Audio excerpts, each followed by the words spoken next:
శ్రీ గురుభ్యో నమ. హరి ఓం. ఇప్పుడు మనం చెప్పుకోబోయేటువంటి అంశం ఏమిటి అంటే అండి, చాలామంది అడుగుతూ ఉన్నారు ఇక్కడ, ఈ వరలక్ష్మి వ్రతంలో కలశారాధన ఏ విధంగా చెయ్యాలి? ఈ కలశ మనం ఆరాధన చేసిన తర్వాత దానికి ఏదైనా వస్త్రం కట్టవచ్చా, కట్టకూడదా? సరే, కలశలో ఏ దేవతని ఆవాహన చెయ్యాలి, ఒక దేవతనే చెయ్యాలా ఏమిటి అని చెప్పి దాని వివరణ చెప్పమని నన్ను చాలామంది అయితే అడగడం జరిగింది. ఎందువల్ల అంటే చాలామందికి చాలా సంశయాలు వచ్చాయి ఈ కలశ ఆవాహన మీద. దీనికి ఏమీ సంశయం లేదండి. వస్త్రాన్ని తప్పకుండా కట్టుకోవచ్చు. ఎలాగా అంటే, చాలామంది అడుగుతున్నటువంటి ప్రశ్న ఏమిటి అంటే, కలశలో వరుణదేవుణ్ణి ఆవాహన చేస్తారు. మరి అటువంటి వరుణుడికి మనం ఇటువంటి చీరది కట్టవచ్చా అని చెప్పి అడిగారు. ఇది చాలా మంచి ప్రశ్నే. కానీ ఇందులో మీరు అర్థం చేసుకోవలసినటువంటిది ఏమిటి అంటే, కలశలో వరుణుణ్ణి ఆవాహన చేసిన మాట వాస్తవం. కానీ వరుణుణ్ణి ఒక్క దేవుణ్ణి ఆవాహన చేయమండి. అది గుర్తించాలి ఇక్కడ. అంటే ఈ కలశలో పోసేటువంటి జలం ఏదైతే ఉంటుందో, నీరు, జలం అంటే నీరు. ఇక్కడ నీటికి అధిపతి ఎవరు అంటే వరుణుడు. అందువల్ల ఇక్కడ ఆ నీరు ఏదైతే పోస్తామో అది వరుణుడు. ఇక్కడే కాదండి, వరలక్ష్మి వ్రతంలోనే కాదు, ఏ యజ్ఞం చేసినా యాగం చేసినా సరే ఈ వరుణ మంత్రాలతో మాత్రమే జలాన్ని పోసి బ్రహ్మవరుణుల్ని కూడా ఆవాహన చేస్తాం.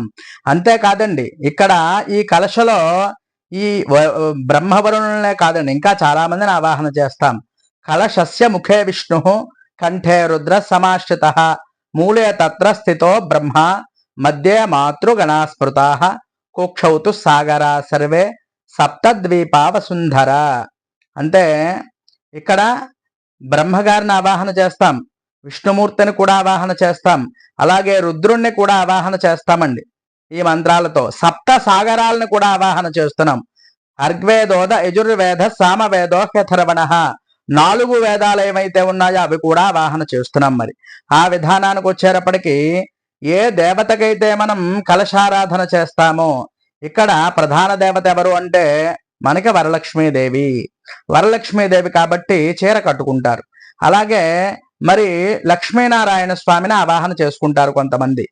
మరి ఎందుకు? సుదర్శన యాగాలు ఇలాంటివి జరిగినప్పుడు కూడా అప్పుడైతే పంచ కట్టడం అనేది జరుగుతుంది. ఎందుకంటే వస్త్రం సమర్పయామి.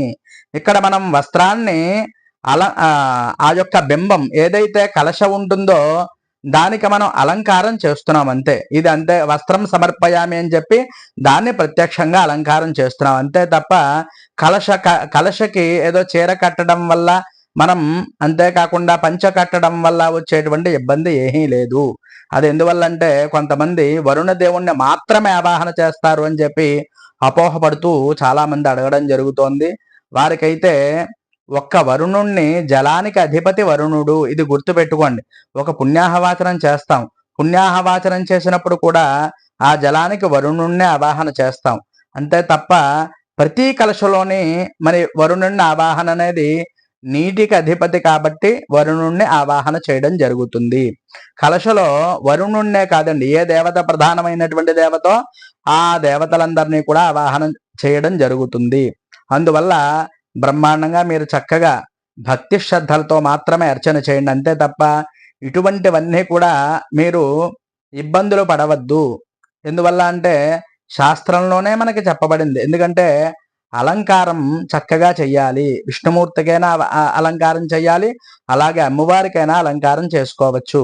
మరి ఎప్పుడూ కూడా కలశకి ఈ విధంగా చీర కట్టుకోవడము, అలాగే పైన మనకి మామిడి కొమ్మలు పెట్టాలా, పంచపల్లవాలు పెట్టుకోవాలా అని చెప్పి అడుగుతున్నారు.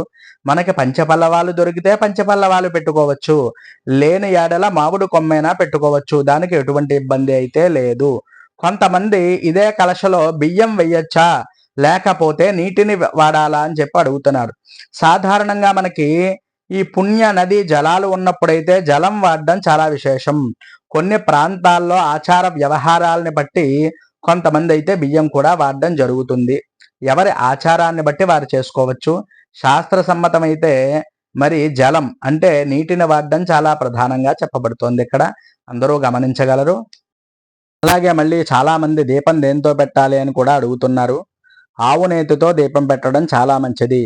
ఇక్కడ ఇంకొక రహస్యం ఏమిటి అంటే, తోరం ఏ విధంగా కట్టాలి, దానికి ఎన్ని పోగులు ఉండాలి, ఎన్ని దారంతో చెయ్యాలి అని చెప్పి కూడా అడగడం జరుగుతోంది. వారికి 9 సూత్రాలు ఉండాలి. దానికి 9 రకాల సూత్రాలతో మనం తోరం కట్టుకోవడం అనేది చాలా విశేషంగా చెప్పబడుతోంది వరలక్ష్మీదేవికి. అందువల్ల అందరూ గమనించి భక్తి శ్రద్ధలతో ఈ వ్రతాన్ని చేసుకోగలరు. మరి బంగారం ఖచ్చితంగా ఉండాలా, లేకపోయినా పర్వాలేదా అని చెప్పి అడిగారు చాలామంది. మనం అది ప్రధానమైనటువంటిది ఏమీ కాదు. మనకి శక్త్యానుసారం దాన్ని చేసుకోవచ్చు. ఏదైనా రూపు కానీ ఏదైనా మనం చేయించుకున్నటువంటి సమయంలో దాన్ని అక్కడ పెట్టుకుని వేసుకోవచ్చు. ఏదైనా నగలవి కొన్నప్పుడు దేవుడి దగ్గర పెట్టుకుని వేసుకోవడం అనేది చాలా విశేషం. అందువల్ల భగవంతుడి దగ్గర పెడతాం. ఒకవేళ రూపు కొనుక్కోలేని వారు చేసుకోవచ్చా, చేసుకోకూడదా అని చెప్పి అడిగారు. వారు రూపు కొనుక్కోకపోయినా సరే చేసుకోవచ్చు. పూజకేను రూపుకి ఎటువంటి సంబంధం లేదు. దాని బదులు 2 అక్షతలు వేస్తారు. అమ్మవారికి భక్తి శ్రద్ధలతో నమస్కారం చేసుకుంటారు.